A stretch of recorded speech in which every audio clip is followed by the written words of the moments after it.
It's not just skincare, it's cell care. Shop now. భారతీయ సినీ ప్రేక్షకులతో పాటు వివిధ దేశాల్లో ఉన్న మూవీ లవర్స్ ఎంతో ఆతృతగా ఎదురు చూస్తున్న ప్రాజెక్ట్ SSMB 29. అయితే ఇప్పటి వరకు రాజమౌళి ఈ సినిమా నుంచి పెద్దగా అప్డేట్స్ ఏమీ ఇవ్వడం లేదు. కానీ ఈ యాక్షన్ అడ్వెంచర్కి సంబంధించిన మొదటి బిగ్ రివీల్ నవంబర్లో ఉంటుందని ఇటీవలే ప్రకటించారు. ప్రస్తుతానికి దీనికోసమే వెయిట్ చేస్తున్నారు మహేష్ బాబు అభిమానులు. అయితే లేటెస్ట్గా బయటకు వచ్చిన అప్డేట్ మాత్రం ఫ్యాన్స్కు పిచ్చెక్కించేలా ఉంది. ప్రస్తుతం ఈ సినిమా షూటింగ్ కెన్యా దేశంలో జరుగుతుంది. ఈ క్రమంలో ఈ దేశ మంత్రిని చిత్ర యూనిట్ కలిసింది. ఇదే విషయాన్ని అక్కడి మంత్రి సోషల్ మీడియాలో పంచుకున్నారు.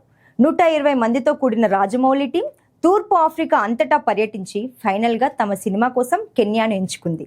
దాదాపు 95% ఆఫ్రికన్ దృశ్యాలను చిత్రీకరించే ప్రాథమిక గమ్యస్థానంగా మన దేశాన్ని నిర్ణయించింది. ఇక్కడ ఉంటే మసాయి మరా మైదానాల నుంచి సుందరమైన నైవాషా, ఐకానిక్ అంబోసెలి వంటి ప్రాంతాలు అతిపెద్ద చలనచిత్రంలో భాగం కాబోతున్నాయి. 120 దేశాల్లో ఈ మూవీని విడుదల చేయాలని వారు ప్లాన్ చేస్తున్నారు. ఈ సినిమా ప్రపంచవ్యాప్తంగా 100 కోట్ల మందికి పైనే చేరువయ్యే ఛాన్స్ ఉంది. అప్పుడు ప్రపంచ వేదికలపై మా దేశ అందాలు, ఆతిథ్యం, అందమైన దృశ్యాలు కనిపిస్తాయి. SSMB 29 సినిమా ద్వారా కెన్యా తన చరిత్రను ప్రపంచంతో పంచుకునేందుకు రెడీగా ఉంది అని అక్కడి మంత్రి ముసాలియా ముదావాది తెలిపారు.